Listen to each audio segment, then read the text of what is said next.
Hey guys, coming to you from sunny Cleveland, Ohio. I'm here on a trip for Marvin Windows and I'm actually going to be visiting the Trimco factory. But I've got a friend that I've made through Instagram, a builder named Brian from Evergreen Homes.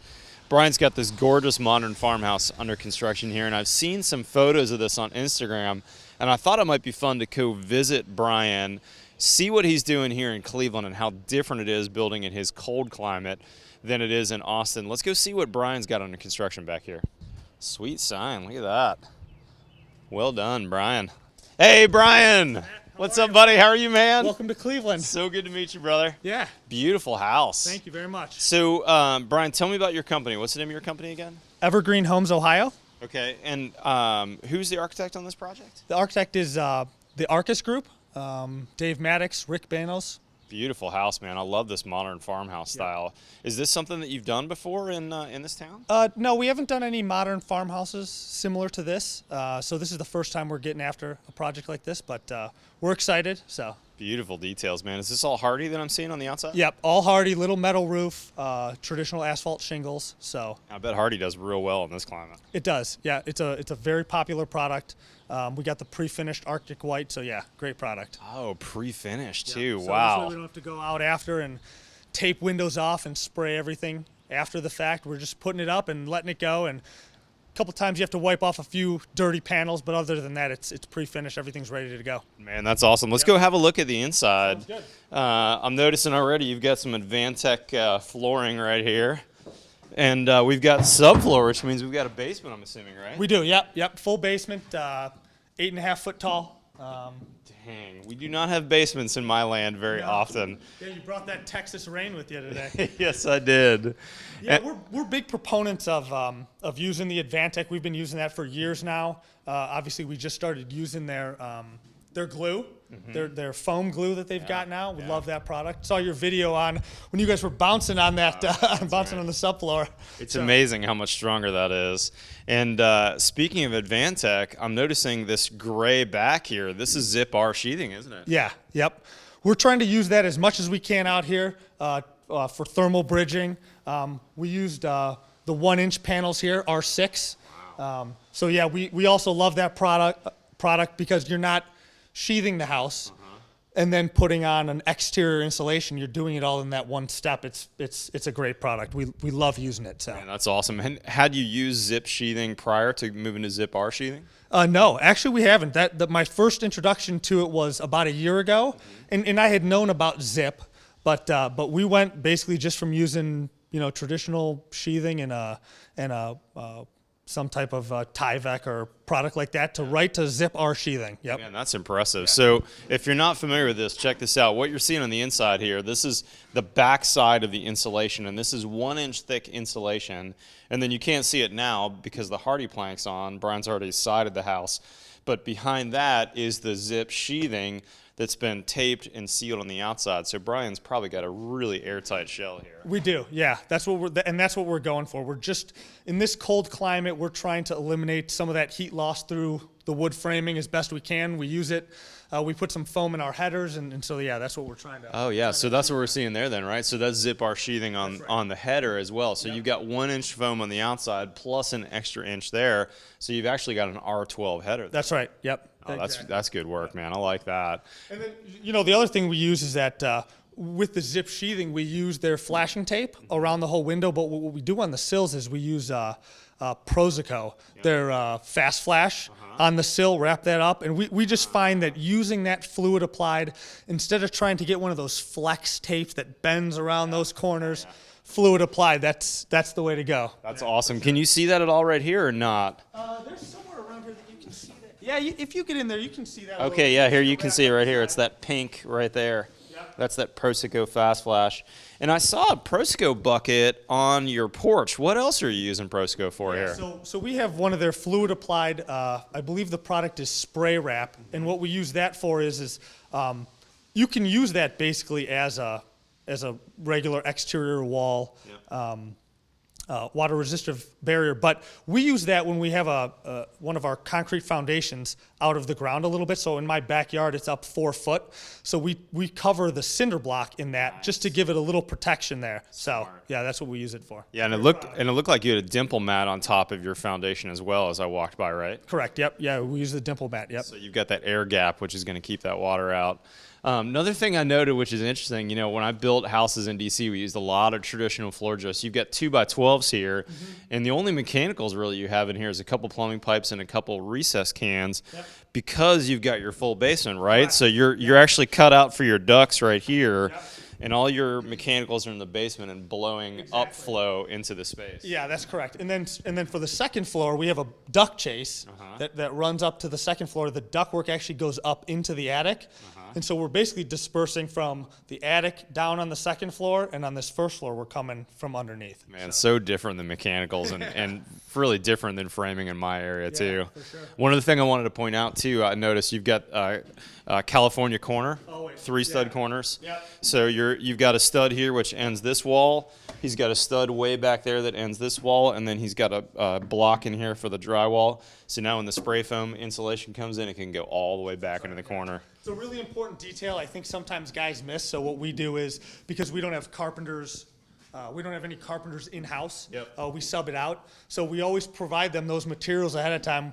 My thing is that I can't be everywhere. We can't be on the site at all times. So before the subs come in, we try to give them a packet of information that we think they're going to need, right?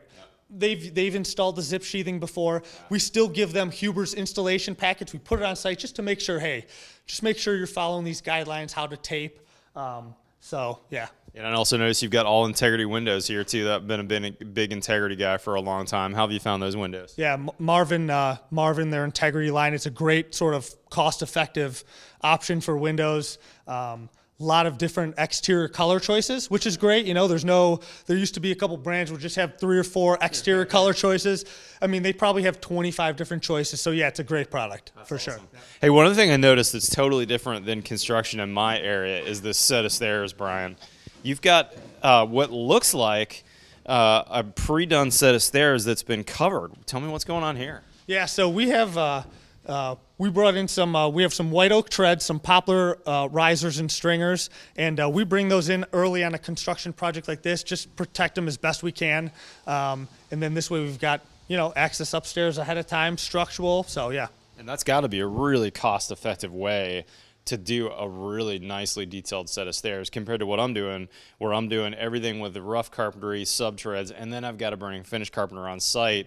It usually takes us a couple of days of finish carpenter time. And we do have some projects where we have to do something similar to that, but in this particular job, yeah, it was much easier to just have one of the mill workshops make these up, bring them out, they're installed in an hour, and so yeah. That's amazing. So they're basically measuring what we've got for dimensions. They go back to the shop and make all this. You can say, here's what I want for tread material, here's what I want for my bullnose versus square nose, whatever it is. And all you need to know is basically ahead of time you need to know what you're putting on these landings and the finished floors, how much thickness you're adding there. And these guys, a few days later, these stairs are out here, they're installed. So. That's right. So they're taking into account that you've got a 3/4 inch tread going, or a 3/4 inch floor here and at the landing, and then you're telling them, hey, we've got carpet or hardwoods upstairs, right? Yep, exactly. Yep. That's really cool. Man, this is some beautiful framing. Crew that you use all the time, or? Yeah, so we have 2 framing crews that we generally use, and yeah, so we try to stay with just those guys. They know how we like to work. They're familiar now with the zip sheathing and the way we like to do corners and stuff like that. So yeah, that's awesome. Anything else that you want to point out that I've missed over here, Brian, or anything that you've learned from any of my videos that you're using on your jobs? I use a lot of stuff. I've learned a lot of stuff from your videos. You know that we've talked about that.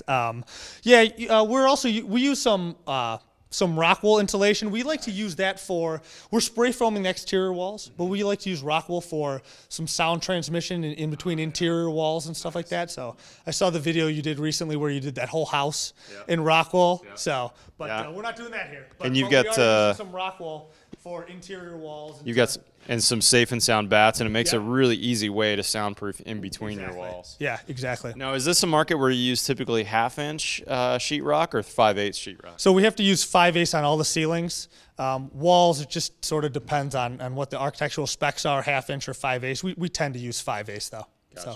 So. Brian, you're building a really good house, man. Thanks, man. I will put a link to Brian's Instagram feed and his website in the description below. Go follow his feed, man. He's doing some great work here in Ohio, and there's not a lot of other guys that I found in Ohio that are putting themselves out there like he is. So go follow his work, and thank you so much for the tour today, man. All right, man. All right, Talk to guys. you soon. We'll Thanks. see you soon.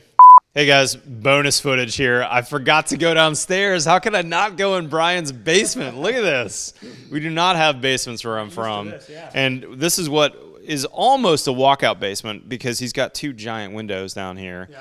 But tell me about your insulation strategy down here. There's, of course, a bunch of ways that you can insulate, but tell me what you've done here, Brian. Yeah, and I don't see this that as frequently as we probably should in this climate. But yeah, we like to use a 2-inch rigid foam insulation board on the exterior wall.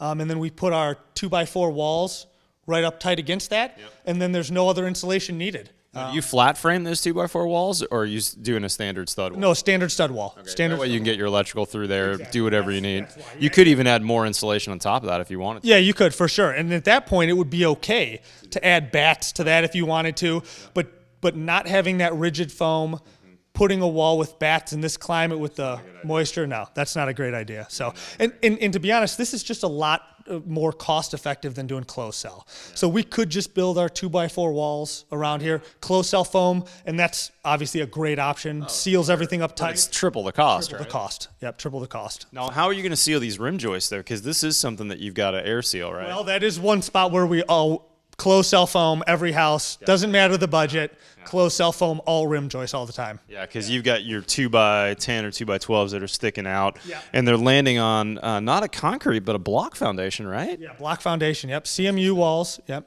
We don't see a lot of CMU in our market just because we don't have the masons to do it. But my guess is you still have some good masons here in Cleveland, don't you? Yeah, there's still a lot of traditional construction in Northeast Ohio, and yeah, there are some really great masons. So This is a good assembly. So just to review real quick, 2-inch on the inside. This happens to be Dow styrofoam, and this is basically a closed cell product. You don't need to worry about any water in contact. yeah, no air permeance through that. And then he's got a block foundation, which on the outside he's used a Prosico waterproofing, and then on top of that you've got a dimple mat. On a dimple mat. Yep, that's great. And then you have a French drain and a sump pump. It looks like back in the corner. And so your French drain, do you have an inside drain and an outside drain? Yep. And architects sometimes just specify outside depending on where the water table is, but yeah, we did it on both. And then you've got a slab down here that you poured on top. And boy, I'll tell you, this is some great either future rec space or if nothing else, some massive storage. Space, and you've got tons of room for your mechanicals. My assumption is you got furnace, you've got your water heater. Tankless water heater, high efficiency furnace down here. So yeah, that's pretty much it. Man, I miss basements. This makes me long for basements. I've got rock in Texas about 4 inches below the grass line. But to your point, it's storage, right? I mean, if I just imagine where would you store in finished space, right? You're creating spaces to store stuff, right? My 2-car garage is nothing but kids' bikes, my golf cart for getting around the neighborhood, and all my tools. Yeah, I bet. So I got no basement in my house. Man, thanks again, Brian. Good. Thanks, Signing off for a second time from the basement. We'll see you soon.